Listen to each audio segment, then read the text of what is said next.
Is it a good time to buy now when safety measures cool the market? On the 30th of July, Business Times reported that TikTok CEO bought a GCB for 86 million.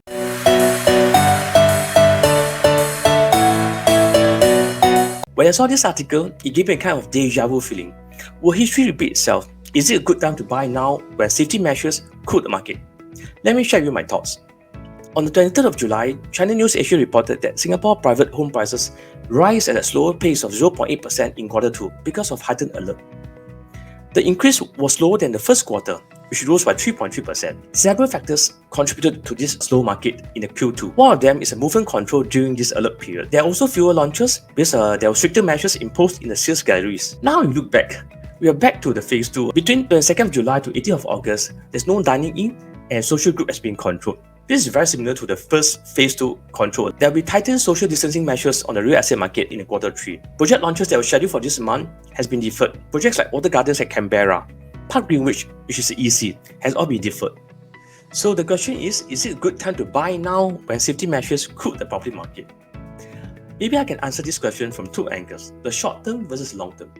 In the short term, for those buyers who are already in the market and have done your bank loan assessment, maybe it might be a good suggestion to continue to look for your property and put the extra effort to find the dream home.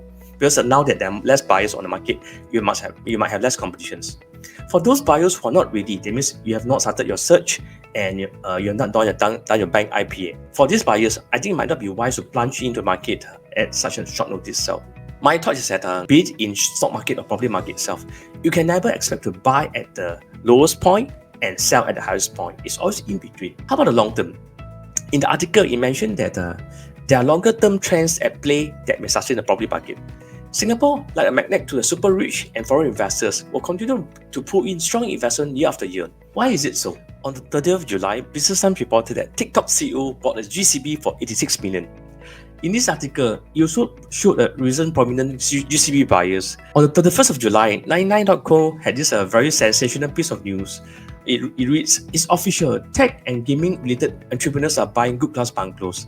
Notice that among these good class bungalows, right, it includes Singaporeans as well as naturalized Singaporeans. On the 30th of July, Straits Times reported that a 5-room beachside HDB flat sold for a record 1.25 million. Why are the local residents and the super rich are coming to Singapore to buy properties? Likely because they have a confidence in the future of Singapore economy. Right, in conclusion, I know that there are a lot of temptations in the short term, be it the low interest rate, as low as 1% for a new launch, and there's this biggest fear of, I call it the FOMO, fear of missing out. When you see everyone is buying, you might be, hey, should I plunge as well? So whether to buy now when safety measures cool the market, my advice is that it's better to play safe and be prudent. Always look long term.